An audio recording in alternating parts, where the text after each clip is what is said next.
Kabar menarik dan mengejutkan di antaranya. Breaking news, dihujat se-Eropa. Ulah konyol Malaysia viral di Belanda. Malaysia nekat tiru momen sakral timnas Garuda di Piala AFF. Media Eropa keheranan sampai buat komentar yang sangat menohok ini. Simak informasi selengkapnya berikut ini.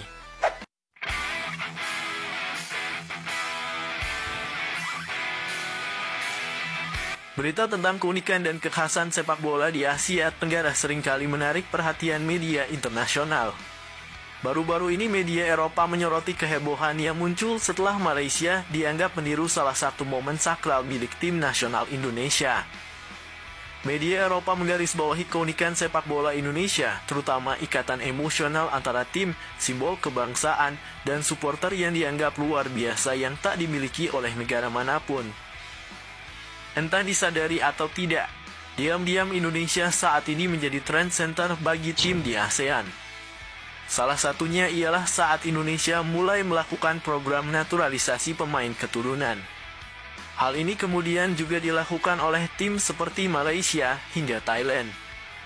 Begitupun yang kini sedang hangat dibicarakan, di mana tradisi yang sebelumnya dilakukan Indonesia di babak kualifikasi Piala Dunia juga mulai dilakukan oleh tim-tim di ASEAN. Hal itu terlihat di ajang Piala ASS tahun ini. Sayangnya tidak semua tim bisa menirukan tradisi yang dilakukan oleh Indonesia seperti yang ditunjukkan para pemain Malaysia. Hal inilah yang semakin membuktikan jika Indonesia adalah tim yang sangat berbeda dibandingkan dengan tim-tim di ASEAN lainnya. Dan untuk itu inilah cerita saat tradisi dari timnas Indonesia coba dilakukan oleh negara lain, terutama negara-negara ASEAN. Sebagai pecinta timnas Indonesia, kalian pasti tahu dengan tradisi yang biasanya dilakukan oleh para pemain setelah pertandingan selesai. Tradisi itu adalah menyanyikan lagu Tanah Airku bersama dengan para supporter. Saat menyanyikan lagu itulah semua pemain hingga staf pelatih berkumpul melingkar di tengah lapangan. Sebuah tradisi yang ternyata membuat para pemain timnas semakin kompak, entah itu pemain lokal maupun keturunan. Dan itu selalu dilakukan entah saat Indonesia meraih kemenangan maupun kekalahan. Usai menyanyikan lagu Tanah Airku, para pemain kemudian berjalan mengelilingi stadion untuk memberikan apresiasi serta rasa terima kasih kepada para supporter. Tradisi Ternyata Indonesia apa yang kan dilakukan oleh Indonesia juga dilakukan oleh timnas Thailand. Tradisi Indonesia juga ditirukan oleh timnas Malaysia. Para pemain timnas Malaysia mencoba meniru tradisi timnas Garuda yang dimana setelah laga melawan Thailand berakhir, para pemain Malaysia kemudian berkumpul untuk menemui supporter.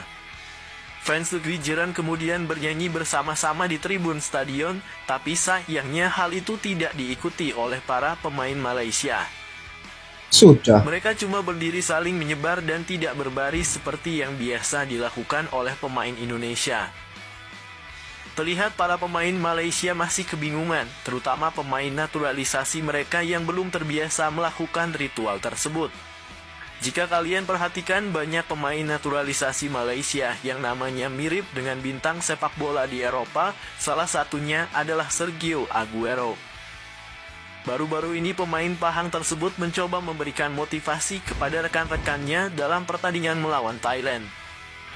Sayangnya apa yang dilakukan oleh Sergio Aguero tersebut malah dimirip-miripkan dengan yang sebelumnya dilakukan oleh Jay Itzes bersama timnas Indonesia di babak kualifikasi Piala Dunia.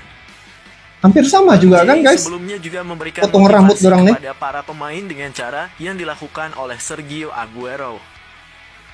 Kulit Malaysia juga bandingkan naturalisasi Indonesia dengan Malaysia. Jujur saja jika melihat para pemain naturalisasi Malaysia, tampaknya belum ada kekompakan di dalamnya. Sesuatu yang sangat wajar karena mayoritas pemain naturalisasi Malaysia adalah pemain yang bermain di MSL tanpa memiliki darah Malaysia sama sekali. Berbeda dengan Indonesia yang hampir semua pemainnya memiliki darah Indonesia. Soal ini ternyata sangat berpengaruh dalam hal nasionalisme. Berhubung memiliki darah Indonesia, para pemain keturunan akhirnya mau belajar dan menghafalkan lagu kebangsaan Indonesia, yakni Indonesia Raya. Sementara para pemain naturalisasi Malaysia biasanya hanya diam waktu lagu kebangsaan Malaysia dikumandangkan. Hal inilah yang akhirnya menimbulkan kritik dari pengamat sepak bola Malaysia. Mereka membandingkan pemain naturalisasi Indonesia dengan naturalisasi yang ada di negaranya. Penyokong Indonesia nih nyanyi lagu Tanah Airku nih tak keluar stadium nih sebelum game kelepas. Tak seperti pemain kita, ucap pundit Malaysia. Kini dengan apa yang sudah terjadi tampaknya Indonesia benar-benar menjadi trendsetter bagi tim-tim di kawasan ASEAN. Sebuah hal yang... Betul, yang ini saya setuju. Sebab Indonesia sekarang ini dia adalah perintis yang saya lihat ya, perintis pembangunan persepak bolaan khususnya di Asia Tenggara ini. Dan bila melihat ya, banyak perkara-perkara yang dilakukan oleh Indonesia hari ini, tim-tim yang lain di Asia Tenggara ini mula mengikuti cara yang dilakukan oleh Indonesia. Paling yang saya lihat adalah pemain-pemain diaspora ataupun naturalisasi. Cuma yang saya lihat di Indonesia ini mereka mencari pemain-pemain keturunan ataupun diaspora ini yang mempunyai talian darah dari Indonesia. Jadi pantas saja bila melihat ya pemain-pemain naturalisasi untuk timnas Indonesia ini dari segi orang punya rasa nasionalisme itu memang sudah ada sedia ya.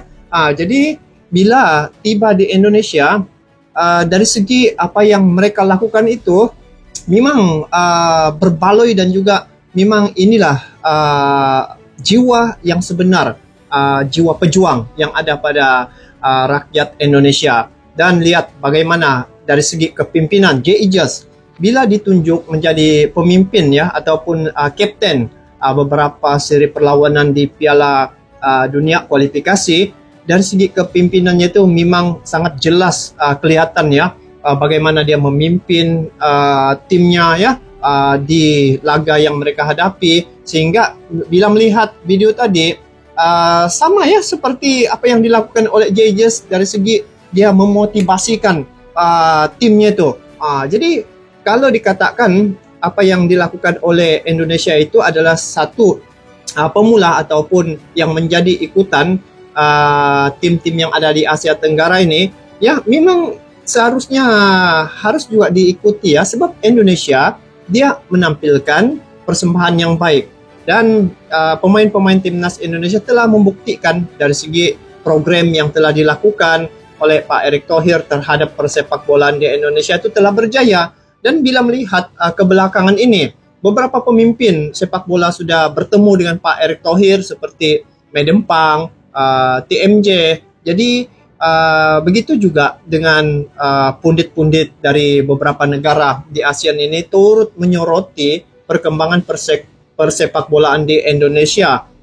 Melihat tentang perkembangan sepak bola Indonesia, ya memang sekarang ini mereka unggul mendahului tim-tim yang ada di Asia Tenggara ini. Buktinya satu-satu yang menjadi wakil ASEAN di kualifikasi Piala Dunia 2026 adalah timnas Indonesia.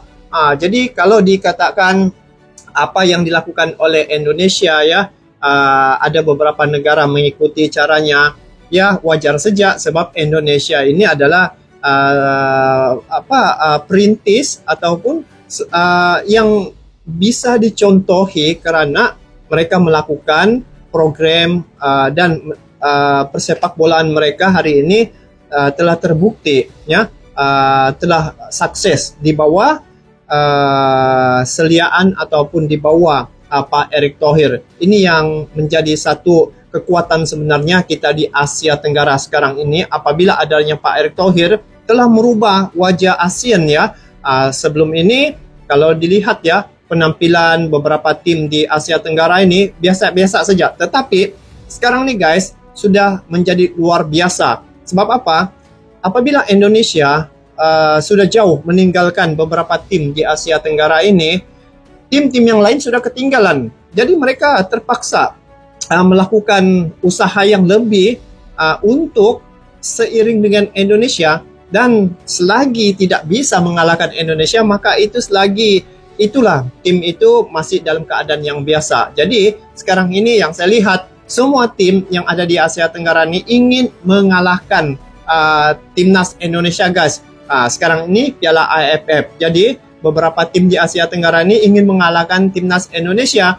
Lepas itu Indonesia menampilkan pemain-pemain muda pula. Nah, mereka lawan tim senior. Jadi Indonesia menampilkan pemain mudanya saja. Tapi sungguh pun dengan pemain muda mereka bisa menghadapi tim yang sebelum ini memang tim yang kuat juga seperti Vietnam.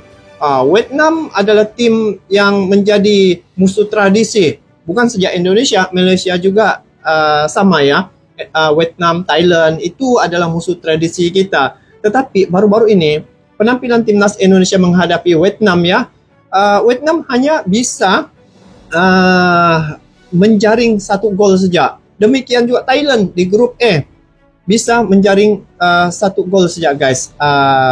Menghadapi timnas Malaysia. Jadi dari segi pengembangan itu yang saya lihat berkembang maju ya guys ke depan. Karena apa? Karena melihat Indonesia sudah pergi jauh. Jadi tim-tim yang ada di Asia Tenggara ini termotivasi dengan apa yang dilakukan oleh Indonesia itu. Jadi Pak Erick Thohir ini memang cukup memberi dampak yang positif ya terhadap perkembangan sepak bola di Asia Tenggara ini. Kalau dulu guys tidak ada yang melihat ya Asia Tenggara ini karena paling-paling pun sebelum ini Vietnam saja dan Thailand pernah ke kualifikasi Piala Dunia. Mereka meraih Thailand 2 poin, Vietnam 4 poin. Lepas tu sudah tidak ada. Nah, untuk musim kali ini Indonesia telah bangkit. Tiba-tiba Indonesia berada hari ini di putaran yang ketiga kualifikasi Piala Dunia 2026, malah berada di urutan yang ketiga. Jadi label-label Indonesia ini sekarang label Asia tahu. Sebab apa? Dalam grup C, Indonesia dalam grup C ini ada Arab Saudi, Bahrain, Jepang, China, Australia. Jadi ini grup gergasi guys. Grup yang sudah menjadi langganan Piala Dunia sebelum ini. Inilah yang dihadapi oleh timnas Indonesia. Mereka bisa guys. Jadi seiring dengan tim Asia. So, kalau dikatakan Indonesia saat ini adalah King of ASEAN, ya memang benar. Kalau dilihat mereka sekarang ini berada di label Asia bersama dengan tim-tim gergasi seperti Jepang sekarang ini guys. Jadi kalau saya lihat dari segi sudut pandang positif ya, apa yang telah dilakukan oleh Indonesia, tim-tim yang ada di Asia Tenggara ini mengikuti jejak Indonesia itu sebenarnya bagus untuk persepak bolaan sekitar ada di Asia Tenggara ini untuk berkembang maju. Jadi Pak Erick Thohir sebenarnya dia punya pemikiran bukan sekadar untuk Indonesia saja. Saya lihat untuk ASEAN juga tahu. Jadi hari ini Indonesia satu-satunya wakil ASEAN ke kualifikasi Piala Dunia 2026. Jadi se-ASEAN sekarang ini mendukung penuh terhadap perjuangan timnas Indonesia di kualifikasi Piala Dunia 2026. Sebab ini sejak wakil tunggal dari ASEAN untuk laga yang akan dihadapi di kualifikasi Piala Dunia 2026. Kalau sebelum ini Thailand meraih poin tertinggi 4, hari ini Indonesia sudah meraih 6 poin guys. Jadi ada baki 4 laga lagi, sudah pasti nanti akan ada lagi penambahan poin. Jadi Indonesia memecahkan rekor ASEAN lagi dari segi meraih poin itu. Jadi apapun Indonesia memang terbaik, menjadi inspirasi, menjadi motivasi kepada tim-tim yang ada di Asia Tenggara sekarang ini guys. Memang terbaik Indonesia, salut terhadap kepimpinan Pak Erick Thohir. Semoga persepak bolaan di Asia Tenggara ini turut maju bersama-sama seperti mana yang telah Indonesia lakukan. Jadi itu saja guys untuk kali ini. Sampai berjumpa lagi. Assalamualaikum warahmatullahi wabarakatuh.